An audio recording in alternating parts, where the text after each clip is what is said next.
C'est pas qu'une question de nom. En fait, le nom, ça a été un prétexte et une raison, les deux, pour se révolter.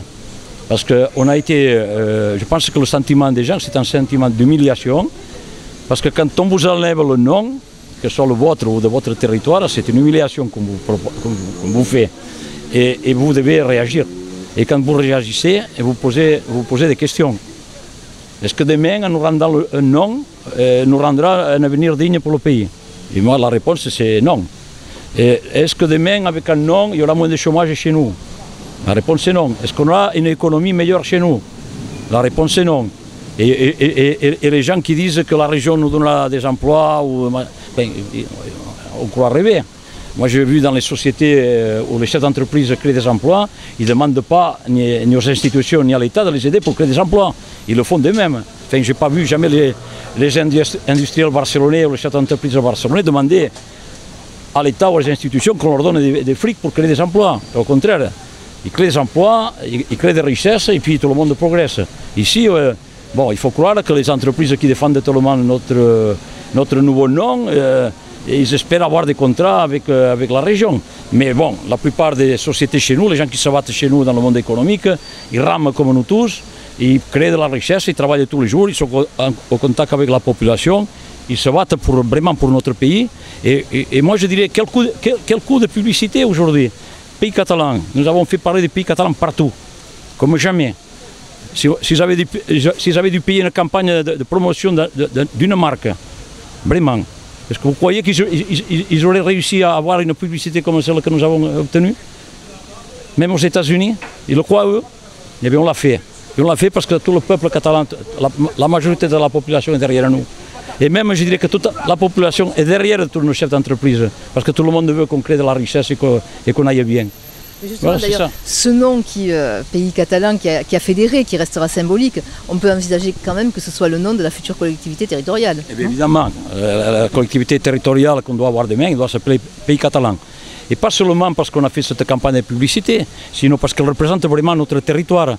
Les termes qu'on avait jusqu'à présent, le Roussillon ou Pyrénées orientales, nous représentaient l'un un espace géographique et l'autre une partie du territoire, avec Pays catalan. Tous les Catalans de France se sentent représentés. Un Cap-Sinois, il est catalan. Un Cerdan, il est catalan. Quelqu'un du Val-Espire, il est catalan. Un Occitan du Fenouillet, un Catalan occitan du Fenouillet, il est catalan. Il n'était pas roussillonnais. Les alchimistes vous ont donné un sacré coup de main quand même. Hein? Eh bien, les alchimistes, ils ont suivi comme les autres ce qui était la demande du pays. Mais en lançant... Oui, c'est vrai. Mais enfin, évidemment, ils se sont sentis interpellés. En fait, il y a beaucoup de gens qui se sont sentis interpellés. Eux, ils ont un autre domaine d'expression qui touche des gens qu'on aurait difficilement touchés, ça c'est la vérité. Ils ont touché les jeunes, ils ont touché une partie des gens qui ne regardent pas la télévision, qui ne vous écoutent pas, qui sont informés par d'autres moyens, peut-être le bouche à bouche ou les concerts, je ne sais pas, mais oui, effectivement, chacun nous a donné un coup de main. Moi, cet après-midi, l'entreprise Mille qui sera là, qui nous a offert des palettes d'eau pour distribuer aux manifestants, elle nous soutient. La coopérative Plaine du Roussillon qui nous a aidé à distribuer des pêches et que cet après-midi organisera le transport de ces palettes et la distribution, nous ont aidés. Des entreprises logistiques de Saint-Charles qui ont stocké le matériel nous ont aidés. Donc il y a plein de gens qui ont aidé à que cette marque s'installe. Et je pense qu'elle appartient à tout le monde. Cette marque aujourd'hui appartient à tout le monde. Et j'aurais envie de dire, écoutez, chefs d'entreprise, décideurs, hommes politiques, appropriez-vous de quelque chose qui vient du fond du territoire, que tous les habitants de notre pays considèrent comme propre, considèrent quelque chose qui les touche.